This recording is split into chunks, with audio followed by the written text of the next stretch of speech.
Hello, ladies and gentlemen.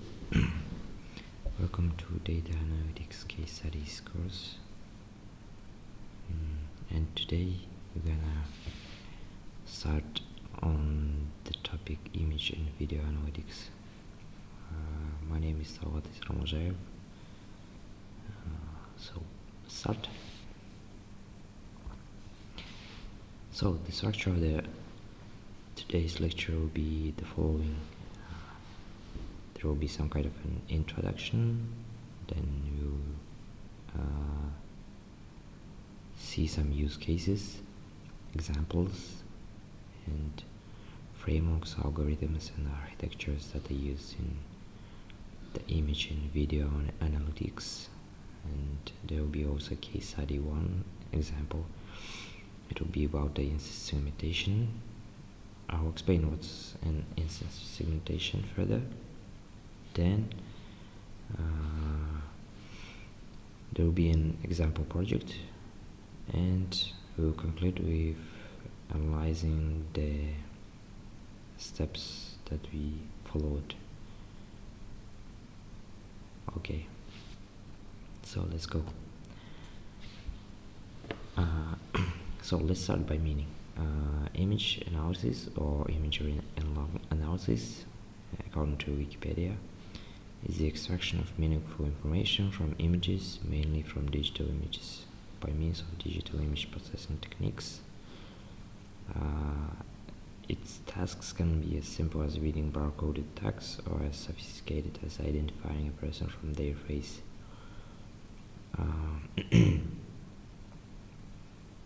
So as you understand from the description, the image analysis is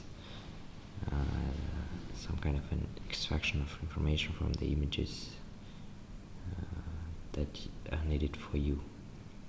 So then there are also another category of image-related analytics. It's video analytics. It's a technology that processes a digital video signal using a special algorithm to perform a security-related function. Its main purpose to analyze image and video. As you maybe know, the video is divided into frames of images, so it can be 25, it can be 30 frames. So the task of video analytics is to process all those images and come up with some kind of analytics, like showing some objects, detecting people, and etc. So together, image and video analytics form some kind of a system that can be used in different use case scenarios. Like the most popular is for security. Some companies use them for tracking animals, tracking some objects, cars, people, and different other things.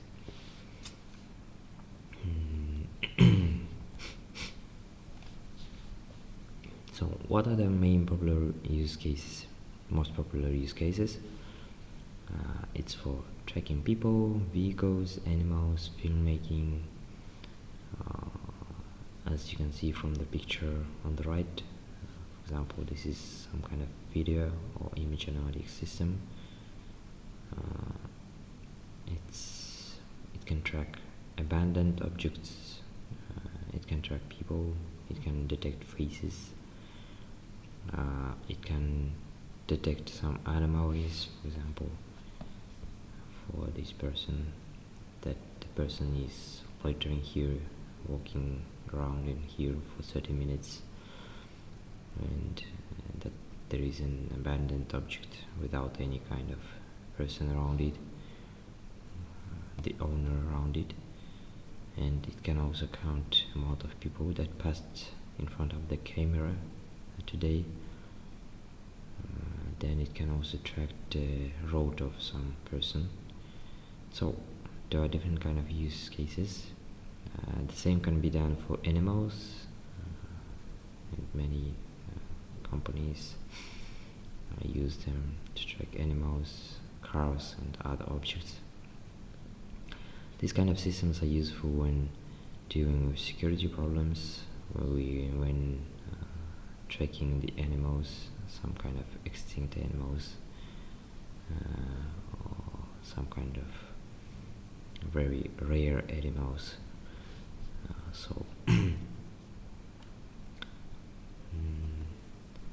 Then some examples of the algorithms and techniques that are used in the image and video analytics are object detection. It includes classification and localization tasks. It can include semantic segmentation, instance segmentation, classification, denoising the image, tracking the objects in the image, and etc. There are a lot of use cases. Some of those use cases you can see from the website. This kind of website. Papers with code, it's called Papers with Code. You can go to the computer vision part of it. You can click the browse state of draft, algorithms and techniques. Then the top will be the computer vision task, because it's some of the most popular tasks in data analytics and deep learning. So there are a lot of tasks, like 1000 almost, and there are a lot of benchmarks, data sets, and papers, over 30,000 papers. Then there are a lot of tasks in the computer vision. You can browse them. For example, the latest is image generation. It's some kind of popular tasks nowadays. You can browse different kind of tasks. You can browse their codes if they have. Browse what kind of datasets are used, on what kind of datasets they are benchmarked, and you can follow their GitHubs and test them by yourself, read their codes, read their papers on this website also. So the website is called Papers with Code. If I'm not mistaken, it's maintained by Facebook. So I advise you to open it. Maybe if you'll be interested to browse some interesting projects in here, try to implement them. Maybe something funny will happen. You achieve some good results, maybe. So next thing, let's give some examples. What's, for example, object detection? Object detection is the task of detecting the objects in an image or video. As we already said, video is divided into frames. Frames are the images of some kind of that have some size and some channels, and the task of object detection is to detect from those images different kind of objects of interest. For example, in our case, it can detect dog, bicycle, car from the following image. Then another interesting task in image and video analytics is semantic segmentation or instance segmentation. So the semantic segmentation is dividing detecting the different classes of objects and drawing some masks around the pixels of these objects. Like it can be used in different it has different use cases. For example, in security, to detect exact location, exact pixels of the object. It can be used in some kind of video editing softwares. It can be used in some animation or some filmmaking industry to detect cars, localize cars, people, or some other objects of interest, remove them from the video images and etc., or add them to the images. Then it has many use cases. Then also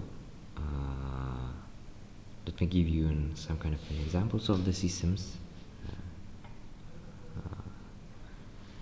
Then it's from the presentation of our company. It's like my previous company. Then there are different kind of tasks that can be performed by image analytics. Like for example, liveness detection, checking identity, checking equipment on the person. For example, in this case, the person tried to get authorized by using the mobile phone image of the other person, but the system detected that the image is not authentic, or it's not the original, that the person is showing some kind of mobile phone image from the mobile phone, not his face, and it shows the alert that the person is not identified as the real person, that it's fake or some kind of generated, or that the person is not the real person in front of the camera. It's some kind of a mobile image. Then on the second image you can see that the person is not authorized. The system detects it and shows the message that the person is not authorized. Either the person is not in the database, or someone forgot to authorize him, so he will not pass the building. Then the third case is on the third case, the system is checking whether the person is wearing the hard hat and the codes that are needed for security reasons, safety reasons of the people. So, and the system detects that the person does not follow the rules, and it alerts, showing the red bounding box and showing the message to wear helmet and clothes, needed clothes. So the first case is the denial of authorization because of liveness detection, of not passing the liveness detection algorithm. On the second case, you can see the denial of service because of non-authorized person. On the third picture, you can show the mechanism of checking the proper equipment on the person. So another use case is some kind of a video analytics system where there is a map, and on the map there are different kind of people. For example, it can be police, it can be some kind of other person, security person having the camera or sitting in a car with the camera, and showing the result of analytics. For example, some person showing some like policeman or some security person capturing the picture of this person in front of him, and the system checks him from the database and detects that the person is in the database and his name, surname, and etc. Then it also, for example, on the other car there can be placed the camera, or on a street camera it can also show the number plate, detect number plates, and show the result of the detection and the recognition, and show the person from the database, the owner of the car from the database. Then another example of the system can be some vehicle make and model classification system, like we have some kind of an input frame from camera, or from some kind of mobile phone camera, or from street camera, CCTV camera. Then the system detects the number plate, it recognizes the number plate, and from the database it shows the information about this number plate, the owner of the car, model, make, and etc. about the car. Then in some cases, for example, for this car, people not all of the systems can detect that kind of quality images. Even person cannot detect, cannot recognize that kind of images. So systems can sometimes show the error that it cannot recognize the image. But as the car is bigger, it can recognize the make and model of the car, so that if the car is in some kind of a list of police that is searched, so it can be like searched in some kind of a database also. So the third case is we can recognize make and model of the car, and we can match the make and model in the car with the number of the car. And while matching, we can select some cases from the database and the make and model. If the make and model does not match with the number plate, we can also warn the police officer or some kind of a user, security user, that number plate and car do not match, and you have to pay attention. The person changed the car's number and it's not this car's original number, something like that. So most car thieves, they change the numbers, they place another number plates on cars, like not their cars, not the same make and model cars, and etc. So on the streets, analytics can be used, as we talked about, in different use case scenarios. Like we can detect different kind of people on the street, we can assign them some kind of an IDs, we can detect their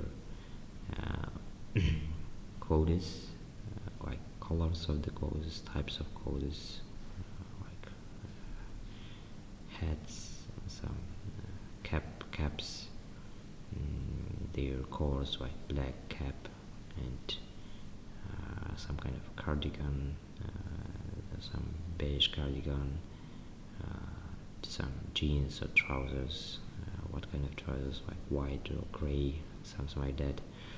And if for example for security in some kind of buildings, or for police officers searching for some person on the streets from cameras, it can help them to find these persons from a lot of cameras, thousands of cameras in a city. Then another use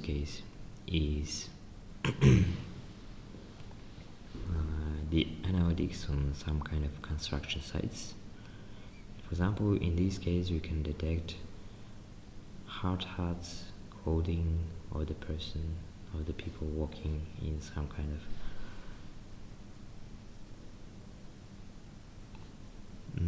construction sites.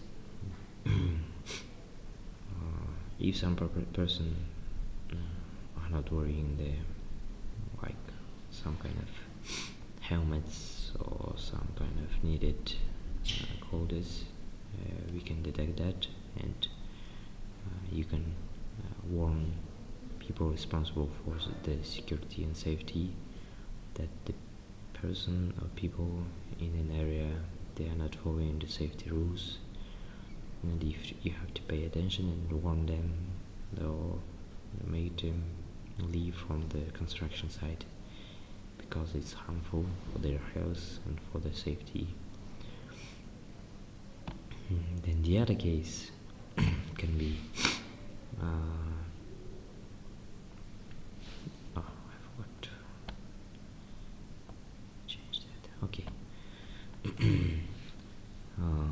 You can detect, for example, it's one of the use cases, you can detect trucks that are passing in front of the camera, and the other task was to detect if the truck was empty or full. So the first task was the detection of the truck, and the second task was to recognize that it's empty and to classify that it's empty or full. Here we do not have an example of how it was done because we didn't reach that phase. So then this system is needed in some kind of companies where they want to detect that truck is leaving the place or passing the gate with empty truck or not full truck, because they want to exactly track some cases like stealing something or taking something from the organization and etc. So there are a lot of use cases of video analytics and image analytics in companies, in security systems, and mostly they are used for security reasons.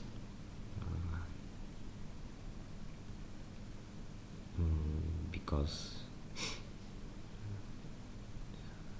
mostly some people tend to have some organizations tend to have problems with the security. Even some cities, there are a lot of cases of stealing something, so police and security organizations of different companies, they want to be able to act on time, because searching by hand a lot of videos will take a lot of time, and deployment of such kind of a security system, it will cost some amount of money for the company or for the city, but it will reduce a lot of cases of unlawful things like stealing, like breaking the rules. For example, one good example can be DACS system in cities, where they track and detect cars that are not following the road rules, and I do not remember the numbers, but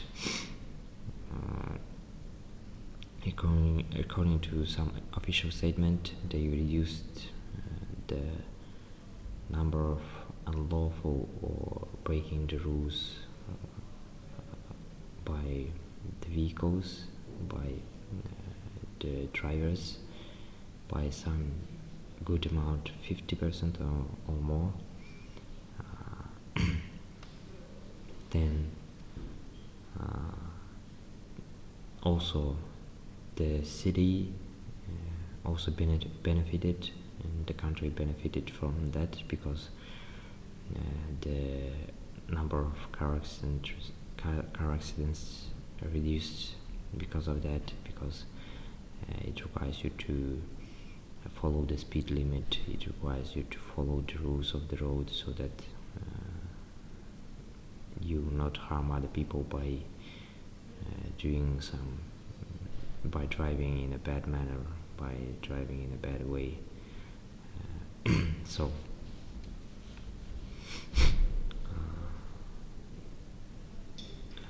the next thing, there are different frameworks and algorithms and architectures that are used in the development of such kind of systems. I can list you some of them, but it's only part of them, maybe 10th part of the systems and frameworks and algorithms that are developed nowadays. Maybe not even the 10th part, but 100th part maybe.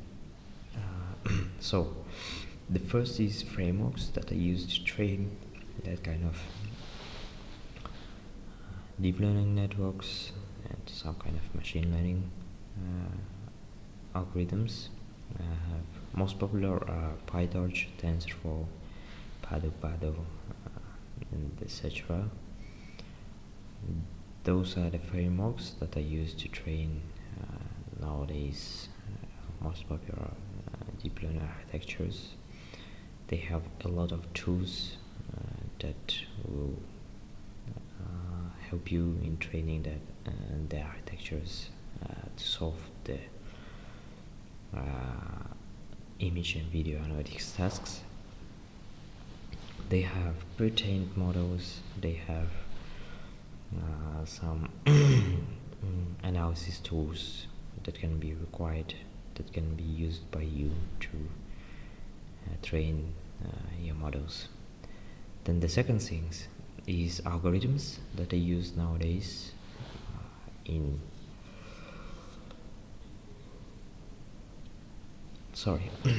object detection, segmentation, and different kind of computer vision related image analytics related tasks. The most popular are YOLO, SSC, RCNN, Mask RCNN, and etc. YOLO stands for you only look once. It's one-stage detection algorithm that localizes and classifies images according to some given classes that you want. The most popular use case is used by using COCO dataset, having 80, if I'm not mistaken, classes.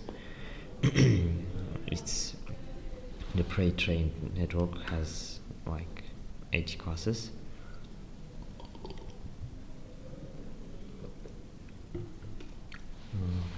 And you can use this pre-trained network and fine-tune it according to your needs. Like if you have your own classes, you can retrain the network by using your classes, so that it will be able to recognize localize and classify your classes. I'm not going to explain all of the algorithms. There are different kind of algorithms that are used for object detection and classification, and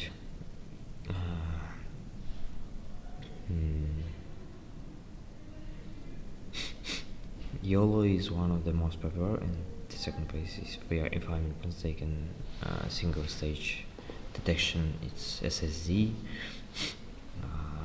Those algorithms are mostly used in real-time systems. Like for example, YOLO and DACS, they are single-stage detection systems, meaning that during the detection stage they only use image once, not requiring you to use it twice. For example, RCNN and mask RCNN and that kind of algorithms, they use images and its related information twice, like passing the image twice through the network. In the case of YOLO and SSE, it's done only in one stage.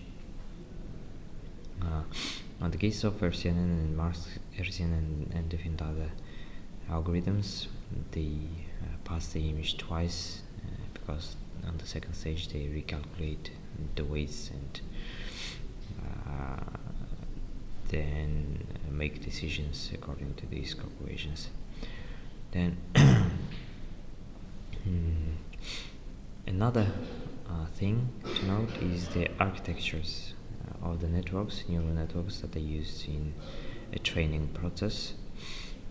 There are a lot of architectures nowadays: darknet, CSPnet, UNet, ResNet, EfficientNet, and etc. These architectures have a lot of layers, like 50, 34, like 100, 200, 150, etc. They differ by their types of architecture, their layers, and backbones, and etc. Methods that they use in them. So we do not require to dive deeper into the architectures, algorithms, and frameworks. For the time being and for the requirements of this course, it's okay to know the basics of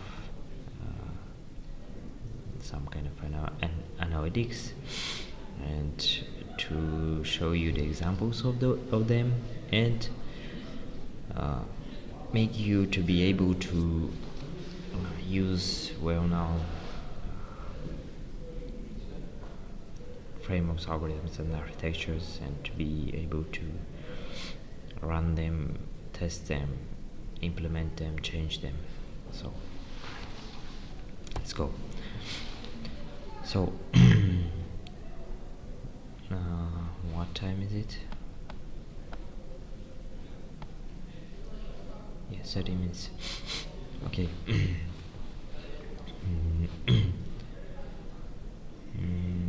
The next step is the case study 1. There will be 2 or 3 case studies relating to image and video analytics, because topic is a large topic and it has a lot of points of that we can discuss. So that's why there will be 2 or 3 case studies only on the image and video analytics.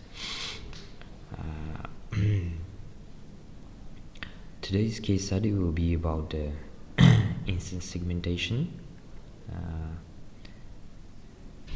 I do not know if we will be able to finish the training part, but the case study will include the overview of a system, the training of some kind of a neural network model using some kind of an example from official releases, then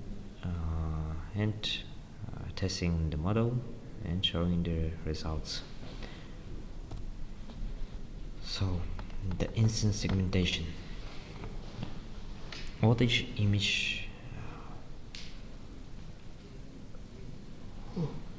Sorry. The case study is called instance segmentation. It's a part of image segmentation, which has 2 well-known parts. It's instance image segmentation is the task of identifying and classifying multiple categories of objects in an image, and it has 2 categories, like instance segmentation and semantic segmentation. Today we will learn about instance segmentation.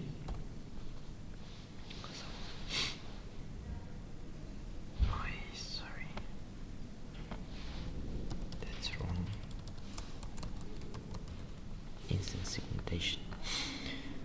So instance segmentation, like you can see from the picture, instance segmentation is some kind of a unique form of image segmentation that deals with detecting and delineating each distinct instance of an object appearing in an image. Instance segmentation only differentiates all instances in each class. For example, it will separate every person into a different class. In this case, for example, it firstly detects the object's bounding boxes, and on the next step it detects that it classifies them to different classes and draws the masks around them. For example, in the first step it detects bounding boxes and classifies them into classes. For example, the duck 1, the sheep 1, sheep 2, sheep 3. Then duck 1, on the next step it draws masks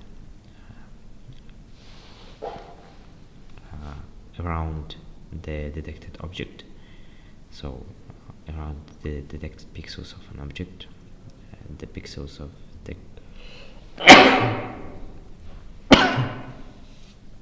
sorry, the pixels of detected duck, the pixels of the detected sheep 1, pixels of detected sheep 2, pixels of detected sheep 3. We have a segments of different kind of objects in here. Sorry, I have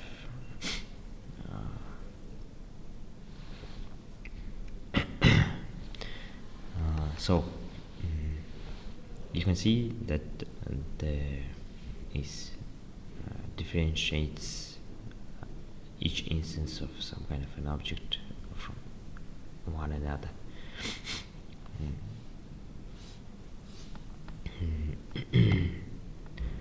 So sorry.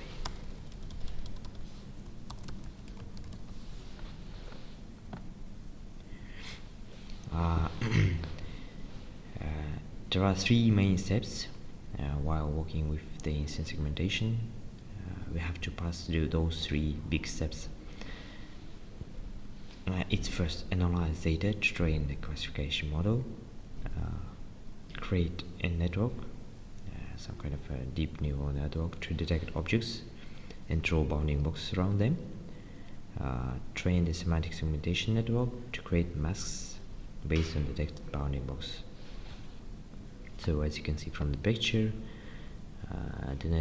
the first network detects people from the image, like person 1, person 2, person 3, person 4, and the second network, segmentation network, draws masks based on these detected bounding boxes. So the main difference between semantic segmentation and instance segmentation is that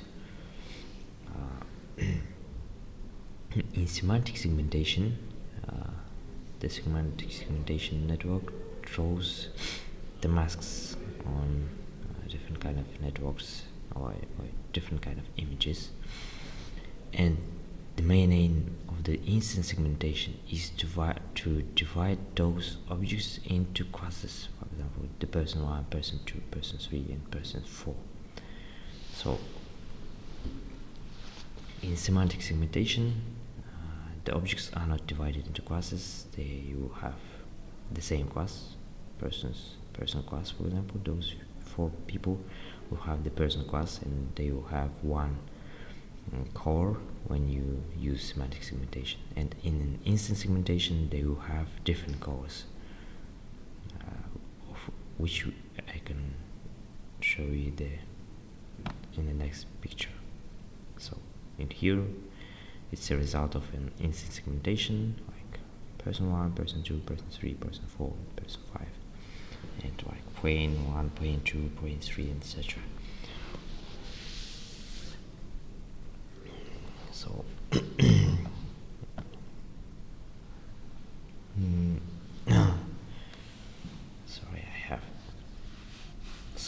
flu or something.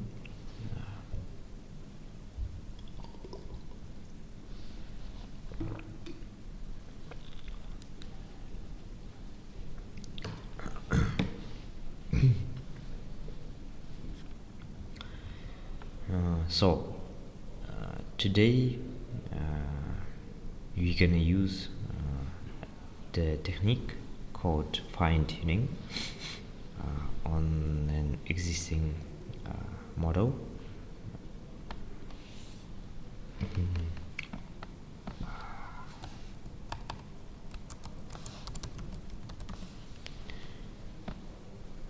So today we're gonna fine-tune an existing model of Mark's SCNN model by training on our own class of person. What is fine-tuning? Fine-tuning is the process of making small adjustments to achieve the desired output or performance.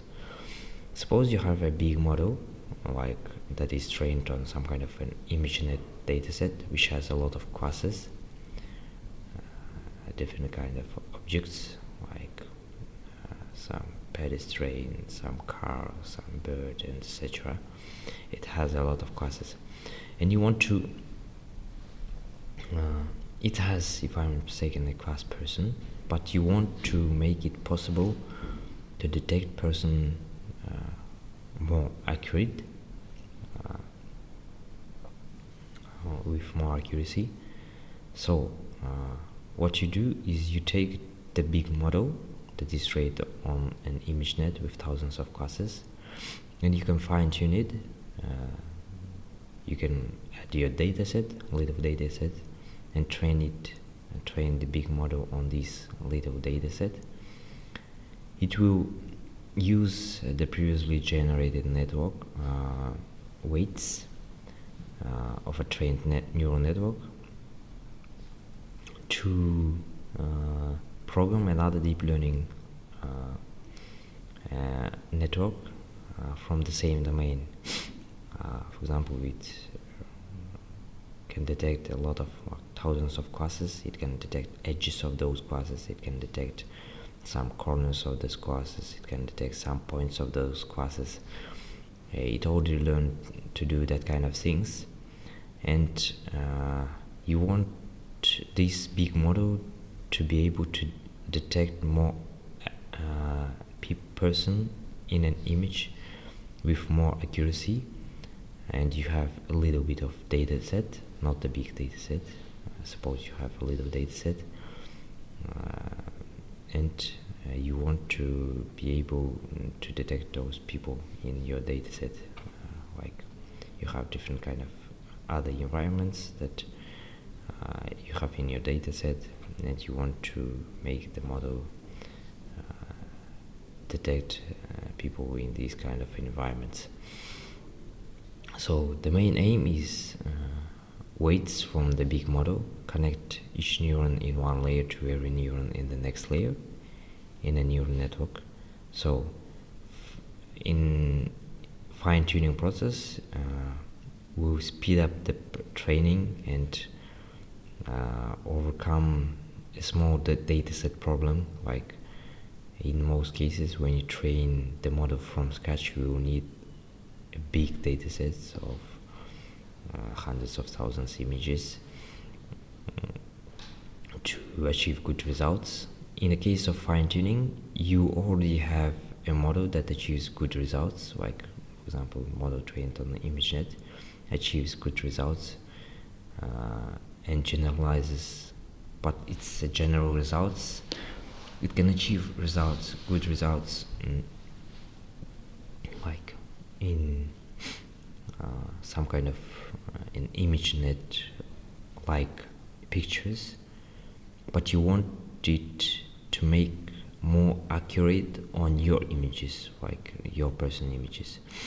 So your dataset contains some kind of vital information from some kind of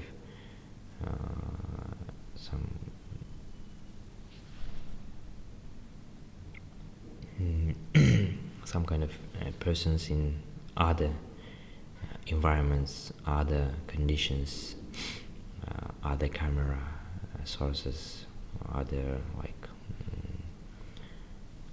resolutions of camera and images, etc.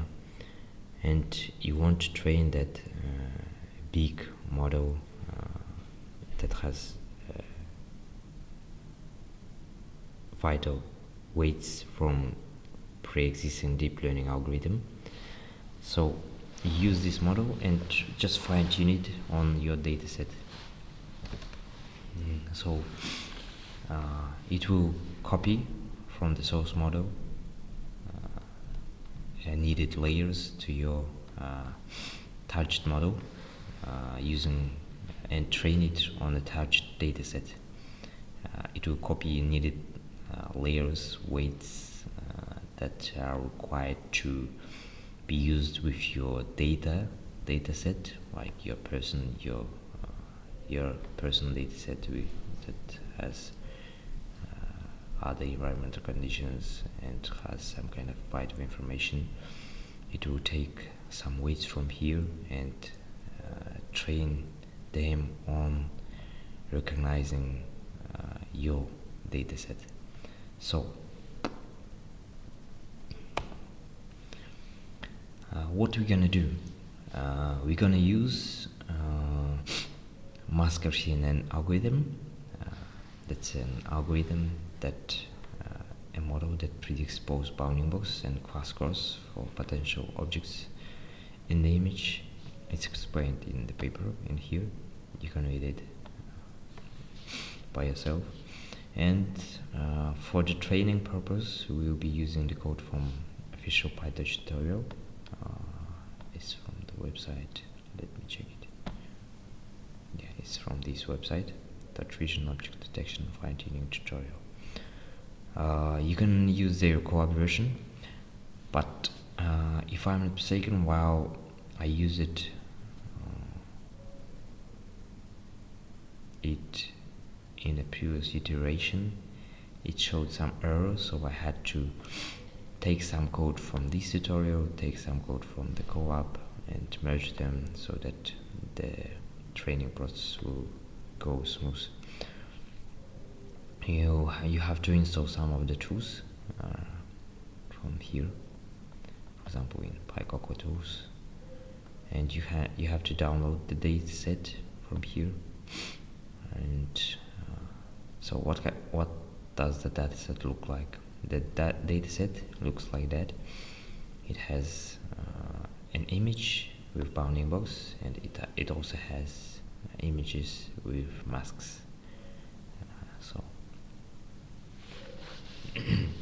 So each image has some corresponding segmentation mask. Then what else?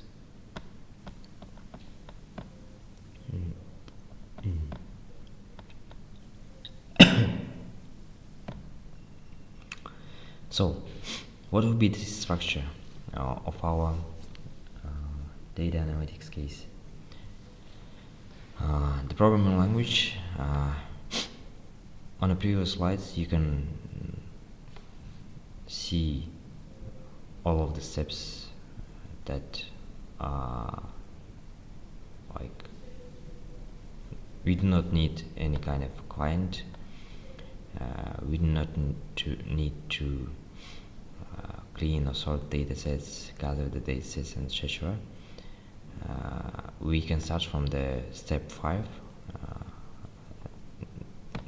making decisions on what programming language and technologies we will use. Like for our data analysis, we will use Python, NumPy, Matplotlib, OpenCV, PU, and different other packages.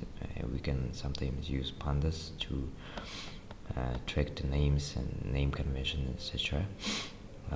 Then what kind of methodology or technique we will use in the data analysis process? It's first descriptive analysis, getting raw data and making valuable insights. We can get raw data like image dataset from here, and look at it and examine it and make some decisions to remove not needed images from it. And second, you can use exploratory analysis to find connections and generate some hypotheses and solutions for specific problems. We can, in further, I will describe what kind of exploratory data analysis can be used on images, and some methods, models, and algorithms that will be used during analysis. As we already said, it will be mask LCNN. How will we measure the results? Firstly we'll build models, train models. Then we'll test predictions on some kind of taste data from Penfudan dataset. Penfudan dataset it's called. Then we can test predictions on newly gathered data, like I can gather the data from my phone's camera or some video camera located at my house. Then based on accuracy we can set thresholds or revise our process and retrain our models, gathering additional data. But I think that the first process will take a lot of time gathering the data, so we'll just set the thresholds according to our needs, higher the threshold or lower the threshold. So, and how will the data tests will be shared among the team? In our case, I am only the team. I am only a member of the team, so I am responsible for end-to-end data analysis, from gathering the data to building model and to testing. Then the second step of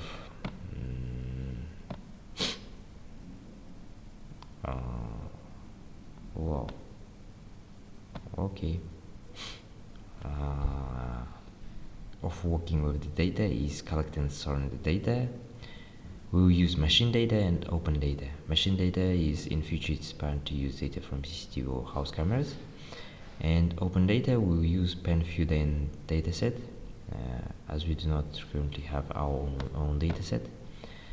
Then types of data that are gonna be used is qualitative data. We will use images to train our neural networks. Yes, quantitative data will also be used to to rename the names, etc. To look for the names, we can use them in our some pandas data frames, names of the images, to follow the name convention and something like that. Then to check for some, but they are lying in one folder, there will not be any kind of name, like repetitive names, because we have to rename them. So the third step is to clean and prepare data. I think we will not need this step for our case study example, because the Penfudan dataset is a ready dataset where all of the data is cleaned, where the duplicates, empty, non-person images deleted. But for our future tests, when we gather our own data, you can remove the duplicates, empty, non-person images, and we can manage non-standard images that can confuse even human. For example, it's called outliers. For example, there is a human in an image, but even 2 or 3 persons cannot agree that it's a human. One say that it's human and the second say that it's not human. So we have to remove that kind of image, because even if the system will detect that it's human, for the operator it will be hard to make a choice. Then standardizing images so that all data is expressed in the same way, like for example same image sizes, only colored images, no gray images, and something like that.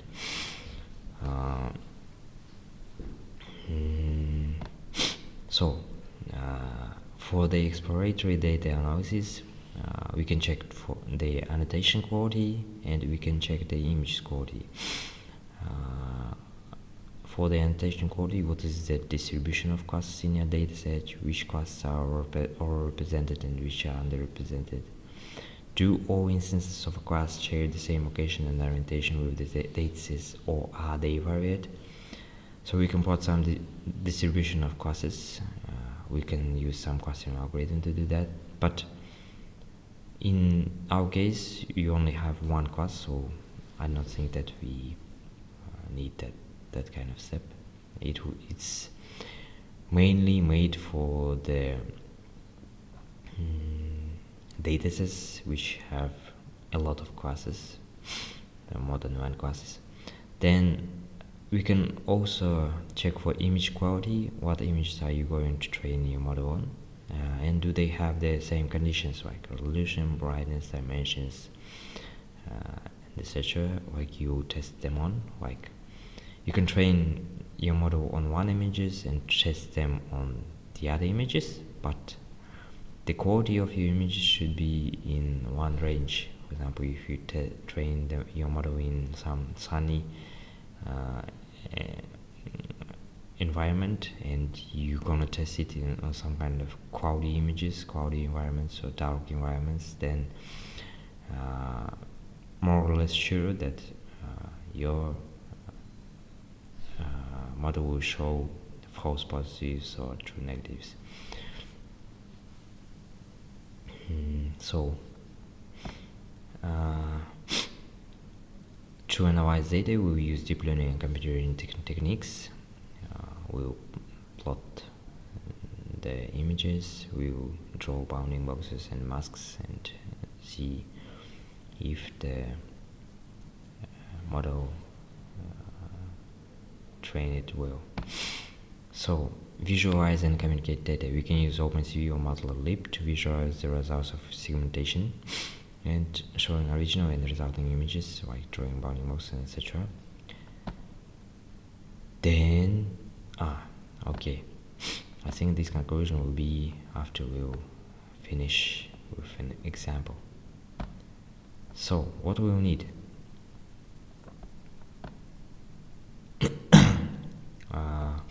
What we'll need, I think I'll discuss on this second video.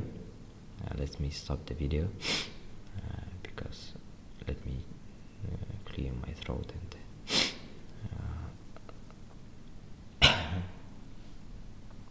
it's hard to speak. So I'm gonna upload the first video, and immediately after some time I'm gonna record the second video about the process of training the network and testing the network. So the second process will take a lot of time. I think I'm gonna somehow